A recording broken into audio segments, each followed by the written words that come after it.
Tates, Mames streben, sehr Kinder euch zu geben, weil das ist die größte Freude bei sei.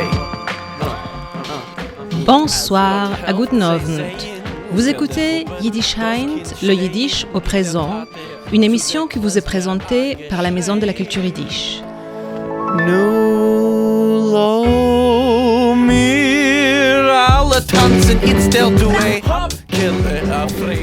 Ce soir au microphone, Sharon Bar-Korva, à la technique Daniel. Et nous avons une soirée très particulière, une soirée de poésie à vous proposer. Tout d'abord, je vous présente les prochaines activités de la Maison de la Culture Yiddish qui, en partie, vous offrent aussi de la poésie, enfin peut-être toujours de la poésie, mais pas toujours de la poésie écrite, comme on dit, mais de la poésie de la vie.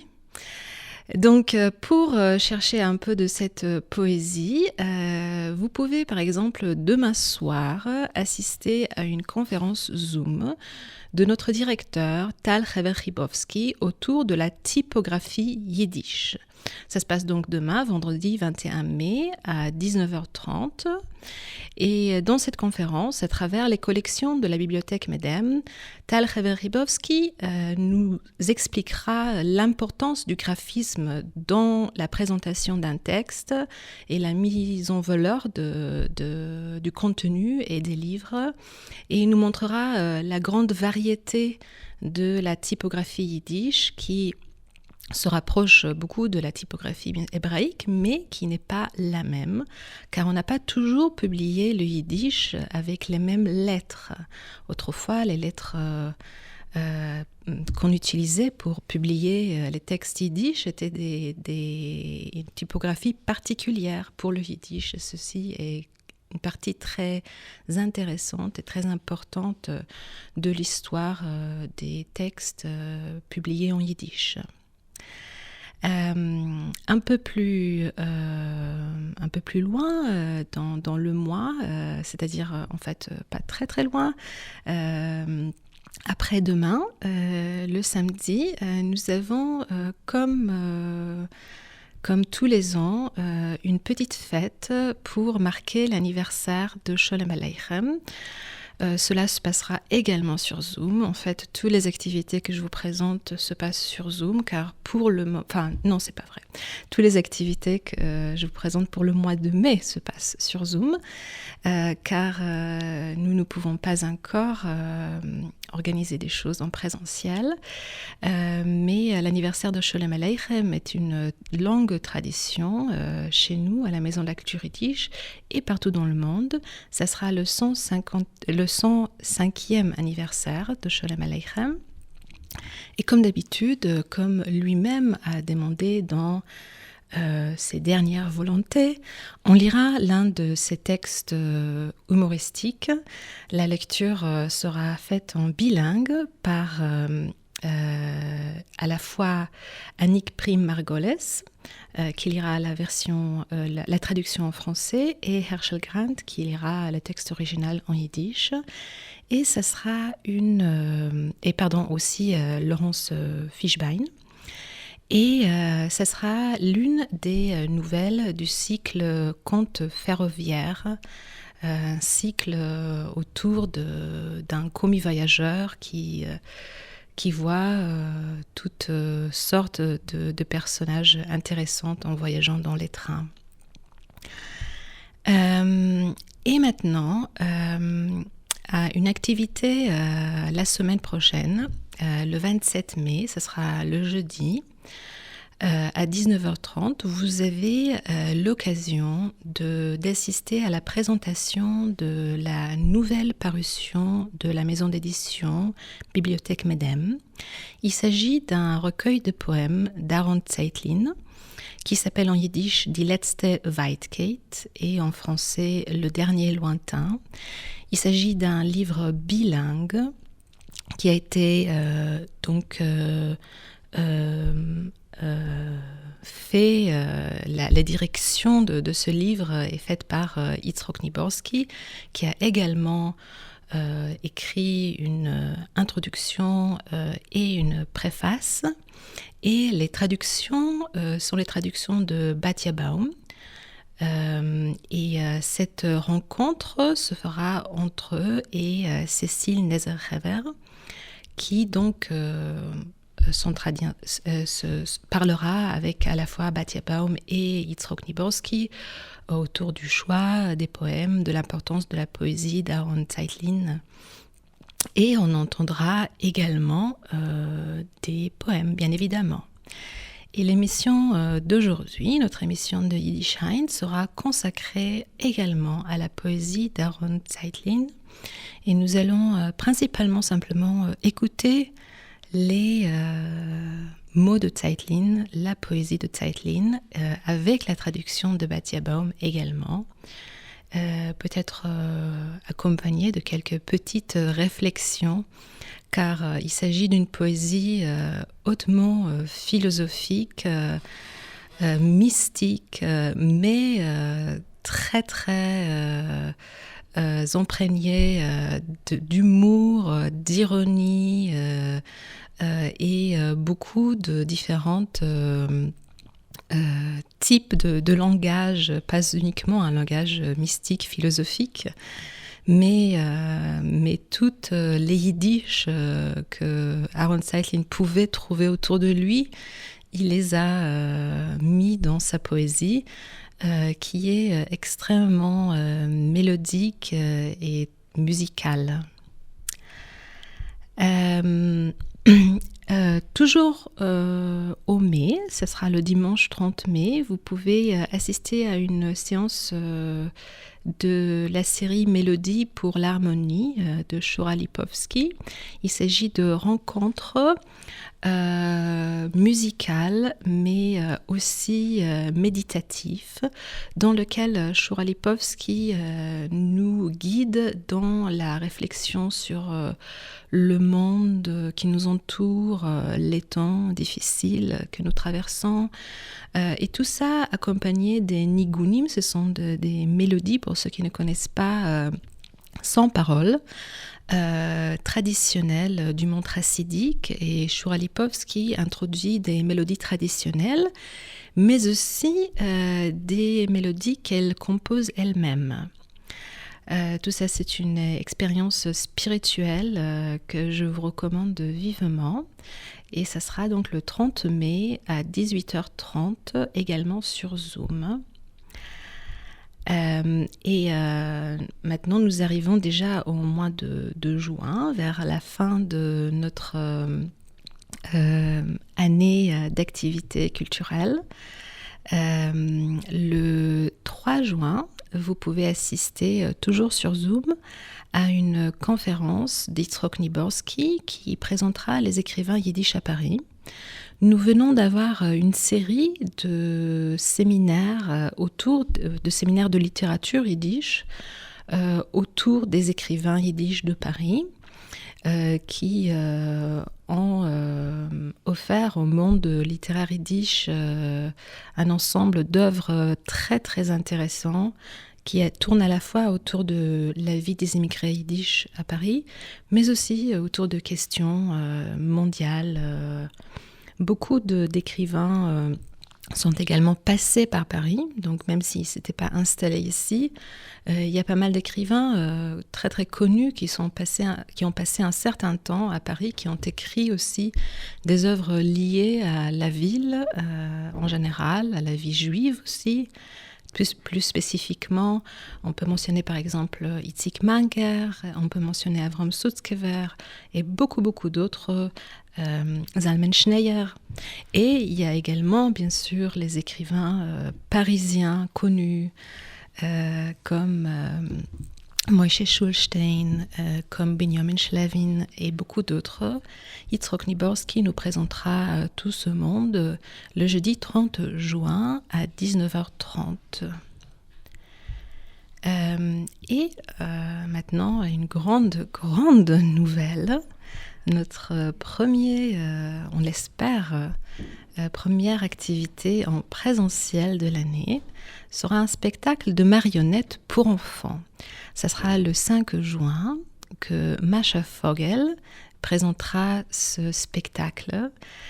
Mascha Vogel est une auteure, une journaliste et aussi une yiddishiste, une grande connaisseuse de cette langue, de cette culture. Et elle a créé un spectacle de marionnettes pour enfants. Et ça fait partie d'un nouveau cycle de programme qui s'appelle Für Jung und Jinger, pour les jeunes et même les plus jeunes. Le spectacle s'appelle À la recherche de la princesse. Et il est destiné à des enfants de 3 à 11 ans. Mais je pense qu'il fera tout autant plaisir aux adultes qui les accompagneront. Et c'est un spectacle bilingue à la fois en français et en yiddish. Donc, je vous invite de venir fêter ces retrouvailles présentielles avec vos enfants, avec vos petits-enfants, à la Maison de la Culture Yiddish le samedi 5 juin. Ça sera à 15h.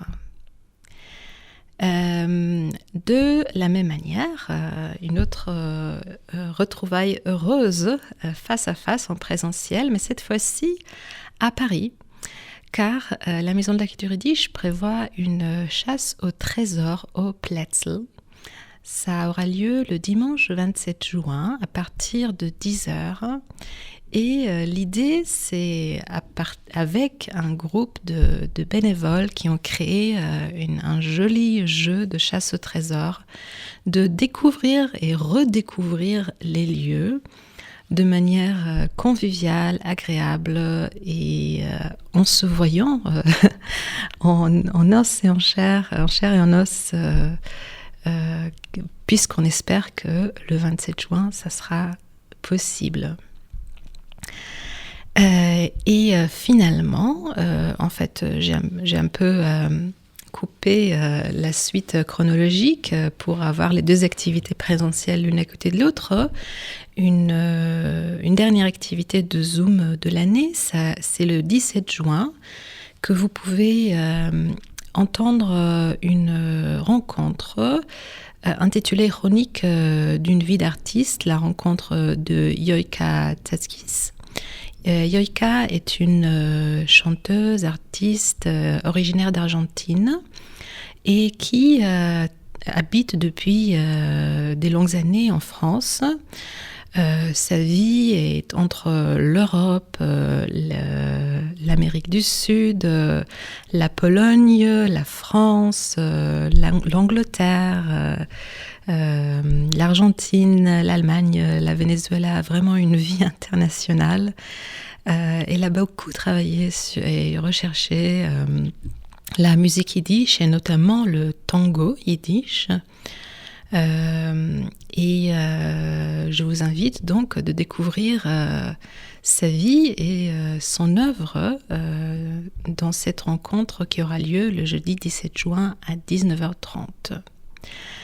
Et puis, pour finir, si vous avez envie de parler en yiddish, il y a différentes occasions et différentes rencontres à la fois dans le cadre de notre série de cours qui s'appelle Yiddish auf der Zunge, ou aussi les rencontres internationaux sur Zoom que nous organisons qui s'appellent Yiddish Connection. Et il est donc très facile de trouver des occasions pour parler en yiddish de nos jours. Et si vous avez envie de le faire, il n'y a rien de plus facile. Il suffit de regarder le programme de la Maison de la Culture Yiddish et de choisir la prochaine date qui vous convient. Et je vous rappelle, pour retrouver le programme et aussi pour vous inscrire aux différentes activités, et surtout c'est très important de s'inscrire un peu à l'avance pour avoir aussi les liens Zoom et avoir les places libres pour les rencontres en présentiel. Le site internet c'est programme.yiddish.paris. On va faire une petite pause musicale et on revient à notre émission poétique autour de la poésie d'Aaron Zeitlin. Es ist kein größer Freude auf Erden, als wenn zwei Lied zusammenleben werden. Zu dieser Freude soll sich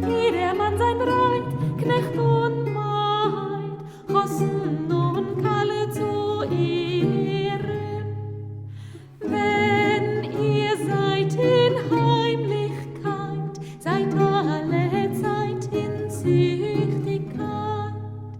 Der Gott, der sieht und redet und spricht, drum fürcht euch für Gott, dem Herrn.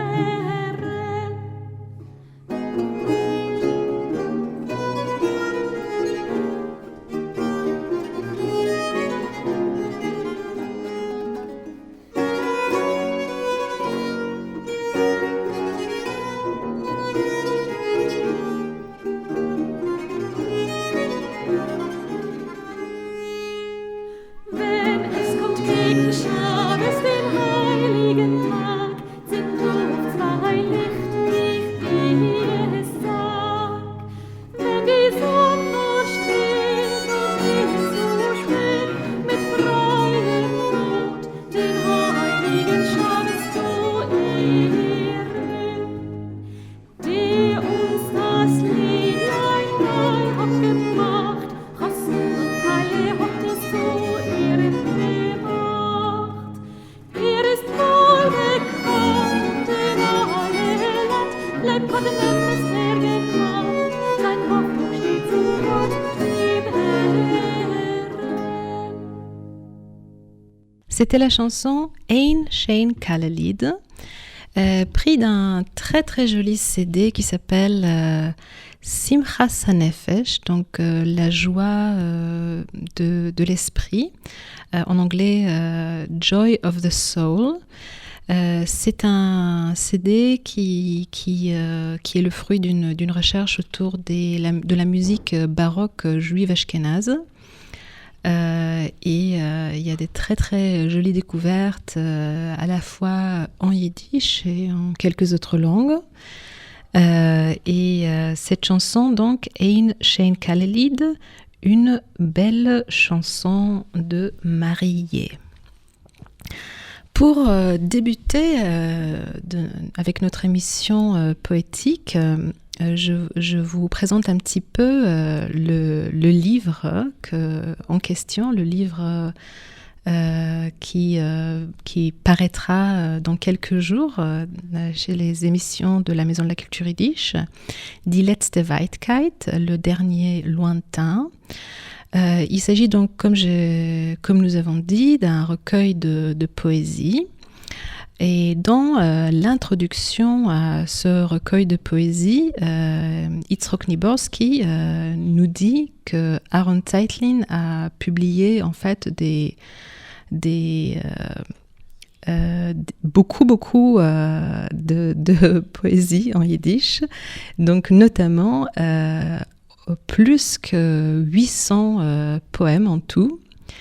Et ce livre, qui n'est pas un petit livre, représente quand même une petite partie seulement de cette œuvre. Il s'agit donc de 105 poèmes en tout. Zeitlin est un écrivain bilingue. Il a écrit à la fois en yiddish et en hébreu. Mais ce livre-là ne représente que la partie yiddish, enfin une certaine partie de son écriture en yiddish. Et le livre est donc publié selon l'ordre chronologique des poèmes. Zeitlin a vécu une grande partie du XXe siècle. Et dans sa vie qui a commencé donc sa vie littéraire qui a donc commencé en Varsovie et fini aux États-Unis entre 1898 et 1973. Il a vécu, comme beaucoup d'autres juifs ashkénazes, tous les basculements et horribles événements de l'histoire de ce XXe siècle. Et ces événements ont beaucoup changé sa perception du monde et aussi son œuvre littéraire. Et comme Yitzhak Niborski le signale, cela a emmené Zeitlin à largement réécrire son œuvre poétique. Et selon Yitzhak Niborski, c'est le poète qui a le plus réécrit son œuvre dans la poésie yiddish. Il s'agit bien du poète qui a le plus réécrit, car nous savons tous que d'autres auteurs ont aussi beaucoup réécrit, et notamment Mendele Moicher Sforim est très très connu pour cela, d'avoir en fait développé sa carrière littéraire autour de cette réécriture. Mais la réécriture de chez Zeitlin est très très différente, car il n'a pas réécrit ses poèmes pour des raisons littéraires. C'est en fait à travers la réécriture qu'il cherchait à miroiter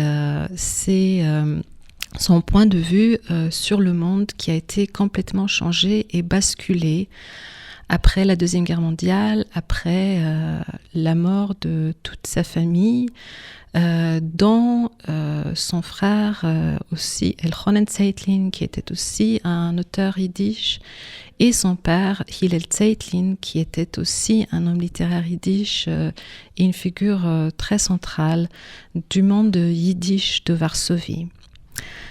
Pour débuter, je vous propose donc d'abord d'écouter le poème qui a donné son nom au recueil, Die letzte Weitkeit.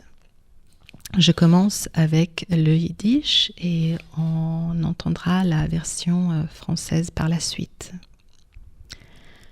Soll sich mir dachten, es ist die Zeit von jüngliche Grammen und jünglichen Treuer. Wenn alles ist noch unbestimmt, warm und lechzig. Ot ist die Mäuer, die Warschewer Mäuer, das Haus schließgesächtig. Ot ist das Heftel, das grüne Heftel, wo's werden verschrieben die junge Wärter. Und ot die Ärter, von Wandereien und Träumereien.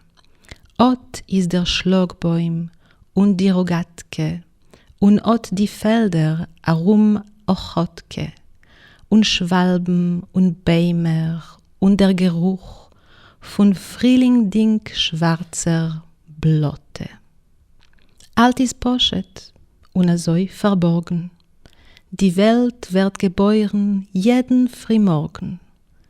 Gott sitzt bei sein offenem Heuchen gezählt, vis-à-vis der Welt. Und alles ist gleich interessant.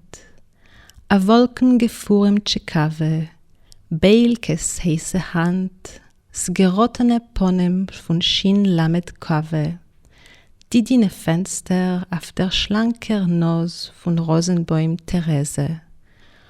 Und draußen auf dem Land der heucher silberner Fuß von a Berse, an Ofenzun, die goldene Tücher gehielt, als ist Poesie, a viele die Schild, die kleine Schild auf der Twarde. Pomosznik prisiaj navo, poverenovo. Neu Prilutski. Und gut ist zu sehen, wie Peretz stürmt vorbei von der Gemeine aheim auf Zegliane. Von zerflossene Maike Wolkensafer winkt a goldene Panne. Die Schreine hat gehört, ich schreib zum Gramm. Versteht sie, das mach ich min Stam die Liederler für die Häufsinger. Geht sie zu der Mammen 17 dicker Mach, Gelenk verriegen narischer Sach. Noch was hat etz gelernt enker Jingel, as a bitter Schlachtfach, machen Liederler für die Singer auf die Haif. Der kleiner Bronjes Augen finklen elegisch, die Lippen seinen steif. Von Beiskeit auf den Taten, dem Rajminer Chosid.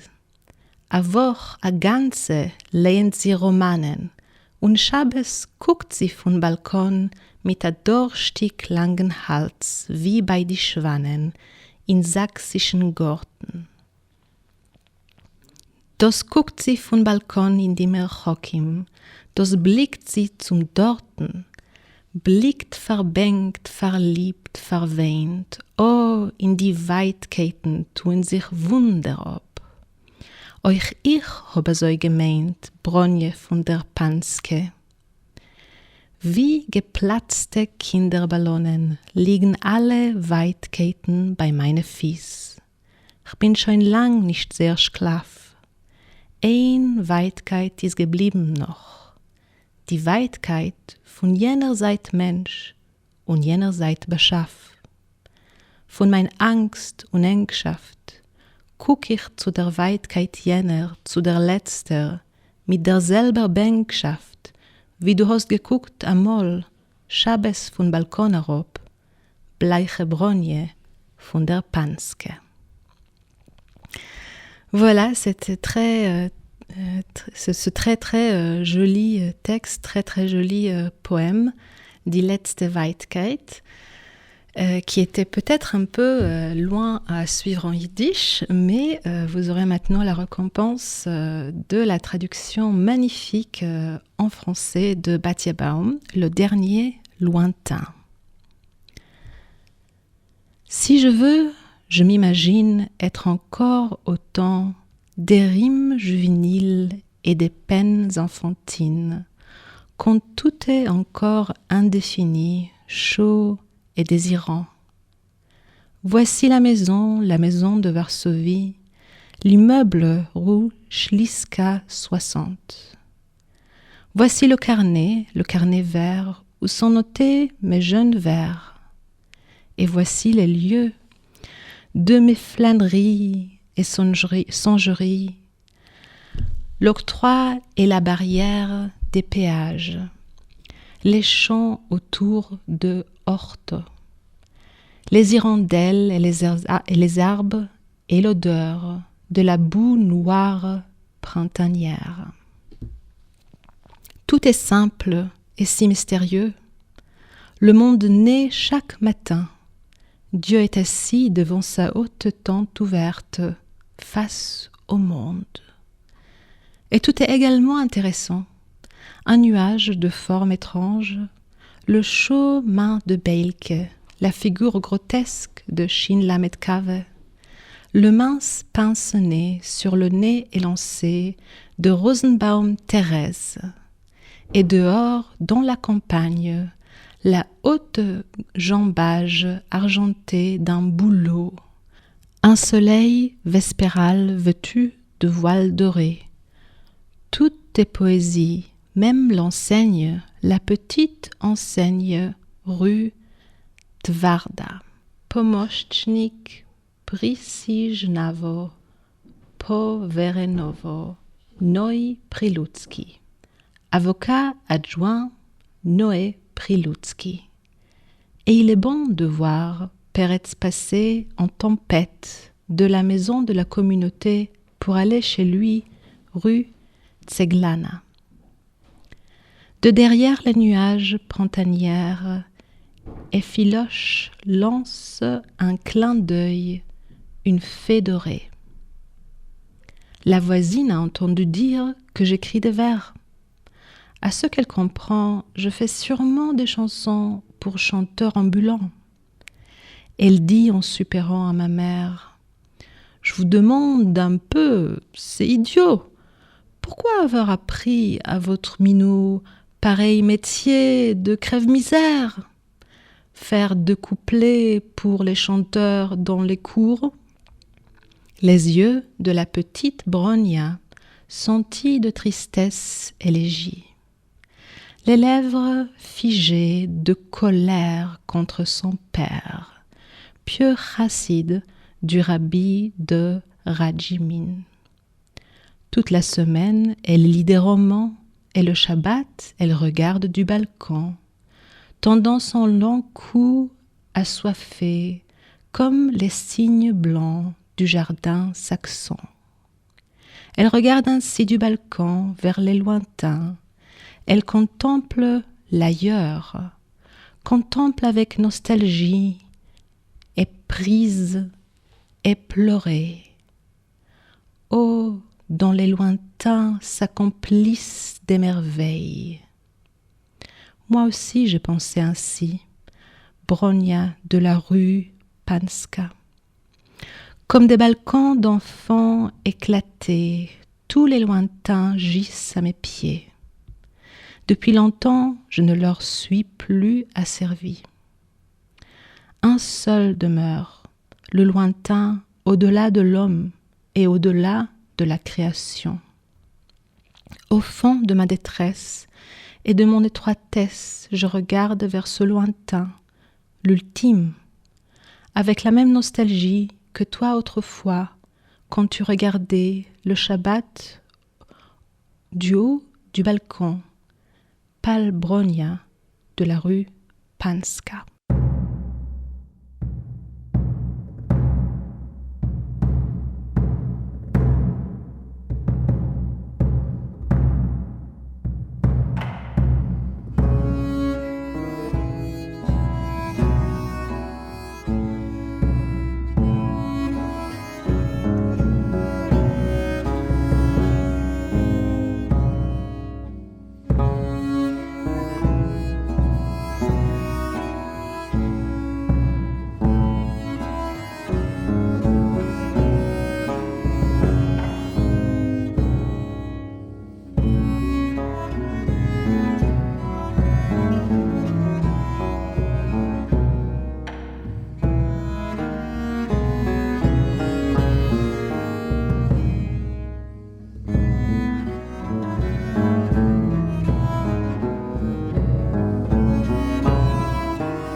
Donc nous avons laissé Zeitlin avec le poème qui a donné le titre au recueil qui est publié maintenant par la Maison de la Culture Yiddish, Die letzte Weitkeit, le dernier lointain.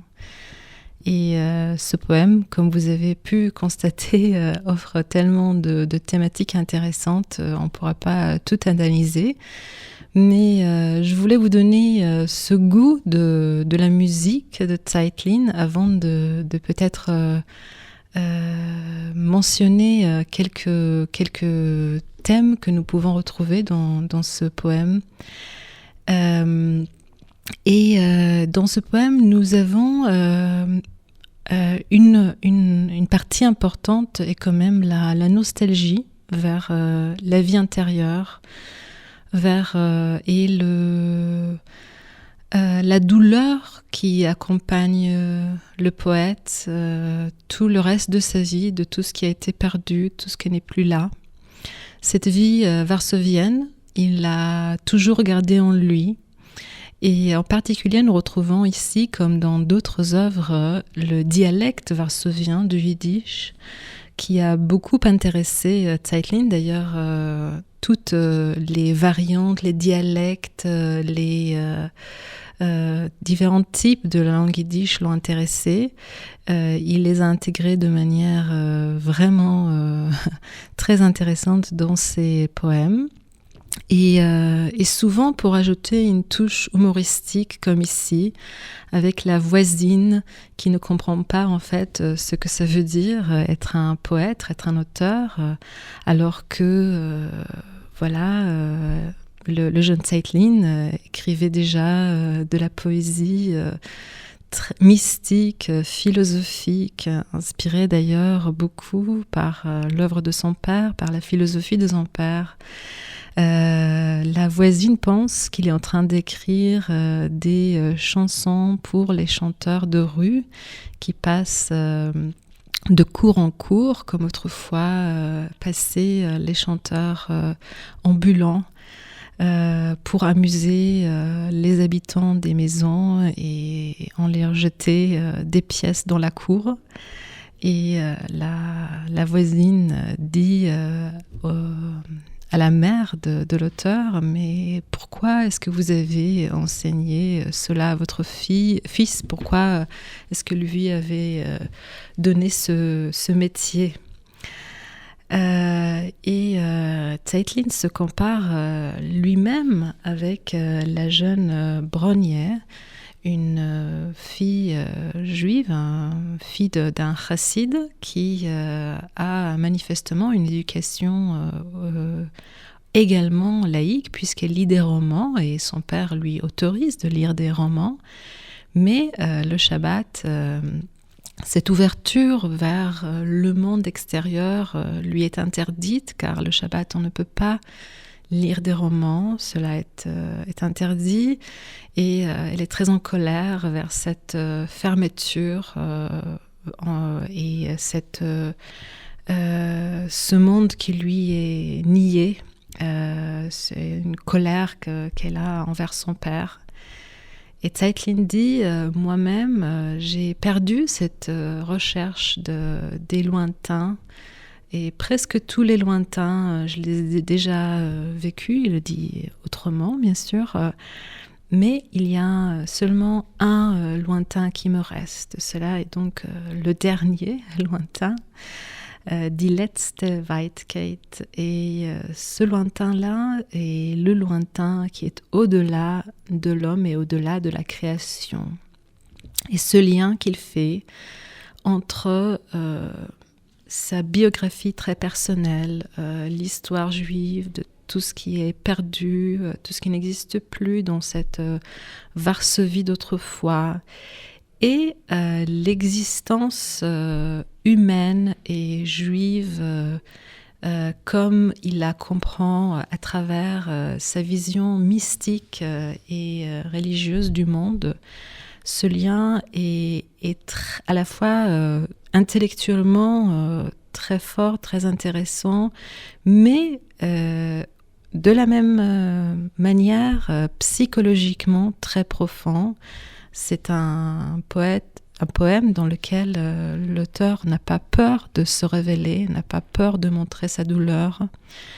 Et en même temps, de manière très intéressante, c'est aussi un poème amusant et vraiment, on peut même dire comique, hein, avec l'épisode de cette voisine et cette auto-ironie, on peut dire aussi, car Zeitlin a toujours eu une attitude très complexe envers son rôle d'écrivain et envers même son rôle de poète, qu'il voyait qu'il pour lequel il avait des sentiments très très mitigés, car la vraie existence importante était l'existence spirituelle, et la création artistique n'était pas suffisamment profonde, surtout pour tout ce qui concerne les activités journalistiques, on va dire, qui étaient presque obligées pour un auteur yiddish pour pouvoir gagner son pain. Pour suivre ce poème-là, j'ai choisi un poème beaucoup plus court et qui continue avec ce sentiment à la fois de nostalgie, mais aussi introduit un sentiment de nouvelle tendresse et petit optimisme. Tout petit. Et il s'agit du poème In der Früh, au matin. Et je commence là aussi avec le yiddish. Heint in der Früh in die Bronx hab ich sich verguckt auf ein einzigen Wolkendl a Blonz, was hat wie a Kinderkopf geruht in a ledig blauen Himmel über Claremont Park. Und hab auf eine Minute vergessen sich in Gott, und es hat sich mir getracht, der Rege, alles ist gut, Chotsch alles ist schlecht, und es weiß der Himmel, was tut. Chotsch das Herz, was hat kein Trost nicht, schreit, als weiß nicht. Au matin, ce matin, dans le Bronx, je suis restée à contempler un unique petit nuage blanc, petite tête d'enfant reposant dans un ciel d'azur vide au-dessus du parc Claremont. Et le temps d'une seconde, je me suis oubliée en Dieu et j'ai pensé « Tout est bien, bien que tout soit mauvais, et le ciel sait ce qu'il fait, bien que mon cœur inconsolé crie qu'il n'en sait rien. » Voilà, ce poème nous introduit un petit peu la partie après-guerre de la vie de Zeitlin, donc les États-Unis. On retrouve les États-Unis et cette vie d'immigrant, de survivant, même s'il n'est pas survivant lui-même, car il a passé la guerre en fait aux États-Unis un peu par hasard. En fait, il se retrouvait là-bas et ne pouvait pas ramener sa famille malgré de nombreux efforts. Cette vie de l'autre côté de l'océan qui semble à des courts moments une vie presque normale, mais tout de suite l'auteur se souvient que rien n'est normal et qu'en fait le monde a été chamboulé pour toujours. Et ce poème aussi nous présente au doute existentiel que Zeitlin a vécu après la guerre. Lui qui a vécu, qui a grandi, qui a vécu, qui a toujours eu une pensée très croyante et mystique, a bien évidemment été ébranlé par les événements de la guerre, par le meurtre de tant de gens dans presque toute sa famille. Et on trouve ce doute de manière très prosaïque en fait, et très avec une manière fortement tout au contraire de dramatique dans ce poème Au matin, où il affirme, bien qu'il affirmera tout à fait le contraire dans bien de textes aussi, que le ciel, en fait, ne sait pas ce qu'il fait. On va écouter une troisième chanson du CD Simchat HaNefesh. Ça sera certainement la dernière chanson de ce CD pour aujourd'hui, de musique ashkénaze baroque.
Nous revenons vers Arne Zeitlin avec un dernier poème, cette fois-ci datant d'avant la guerre, de 1921. Vous aurez compris que les deux autres poèmes que nous avons entendus, sont des poèmes d'après la guerre. Mais Arne Zeitlin a commencé sa carrière littéraire, si on peut dire ainsi, à l'âge de 13 ans. En tout cas, il a commencé à écrire à l'âge de 13 ans. Et puisqu'il venait d'une famille littéraire, on peut parler déjà peut-être de tout début d'une carrière littéraire. Et donc, en 1921, en voyageant vers la Palestine, il écrit ce poème qui s'appelle Brindisi 1921. Brindisi 1921. In a Beidel mit die strahlendicke Apelsinen strahlt a lebendiger Apelsin. Cara mio, ich bin der finsterster von Odems Sinn. In die Apelsinen und in dir is a so viel Sonn voran, als ich verliere a bissl Finsternis von bläusigen Gucken. West noch mein ganzen Finsternis verzucken. Als ich bezahl dir, machst du als a Gest, wie du wolltst dem ganzen Jam gegeben mir a Recht. A Bosser vedom, In welchen Beitel soll es a Steiger a reinlegen na jam? Beim Licht von deine Sonnen, deine Apelsinen, wird mir öfter klar werden der Sinn von alle Sinnen. Wer kann wissen, öfter easy die Entpleckung zu gefinnen auf der Insel, was mir ruft Brindisi zwischen Jam und Apelsinen? Öfter ist der Remes also poschet wie der Stief von dem Vogel in der Bläukeit um mir. Geh, ach muss zurückgehen auf der Schiff. Ich bin doch nur ein Passagier, was ist a Reus auf a Spazier. Auf a Stickel Zeit hat man herabgelost a Brickel. Wart die Schiff und ruft die Brick zurück. Brindisi, 1921. Dans la carriole des rayonnantes oranges rayonne une vivante orange. Cara mia. Je suis le plus sombre des fils d'Adam. Dans les oranges, comme en toi, ange, il y a tant de soleil que je perds un peu de ténèbres à seulement regarder. Tu as encore d'épaisser toute mon obscurité. Lorsque je te paye, tu fais un tel geste, comme si tu me rendais en reste la mer entière. Un être de chair, dans quel porte-monnaie pourrait-il d'ordinaire ranger toute une mer? À la lumière de tes soleils, de tes oranges, tu me viendras peut-être clair le sens, tous les sens. Qui peut savoir? Peut-être est-il le mystère révélé, à trouver ici, sur cette île que l'on appelle Brindisi, entre mer et orange? Peut-être la vérité est-elle aussi simple que le vol léger d'oiseaux dans le bleu alentour. Va le savoir alors que je suis retourné au bateau. Je ne suis qu'un passager, sorti faire un petit tour, pour un instant. On a fait descendre une passerelle, le bateau attend et le pont appelle au retour. Voilà. Nous aussi, nous avons fait un petit instant de pause de ce passage de vie pour descendre dans l'île de poésie d'Aaron Zeitlin. Et le temps nous rappelle, il faut malheureusement qu'on finisse cette pause magnifique. Mais je vous invite de redécouvrir cette poésie et surtout de vous approfondir en elle, comme dans une mer profonde. En commençant peut-être le 27 mai, le jeudi prochain, à 19h30, avec la rencontre littéraire autour de la publication de ce livre. Et vous pouvez aussi continuer en lisant Weizmann 2, une pièce de théâtre que nous avons publiée aux éditions Medem il y a quelques mois, dans la traduction d'Evelyne Grimbert. Et aussi à l'exposition en ligne de Zeitlin que vous pouvez aussi trouver sur notre site internet. Je vous souhaite une très belle soirée, à guten Abend et à la prochaine fois. Bis zum kommenden Mal. Sehr Kinder euch zu geben, weil das ist die größte Freude bei sie. Und als Gott helft, sie sehen unter der Gruppe das Kind stehen, geht der Tate zu der Klezmer a Geschrei. Nu lo mir alle tanzen, it's der Duet, Kille a Freilach. Kille, nu ich hopp, hopp, hopp, hopp. Das ganze Leben hat der Welt wie Bob gekriegt. Nu lo mir gehen a tanzen, wie lang es los sich noch. Ai, ai, ai,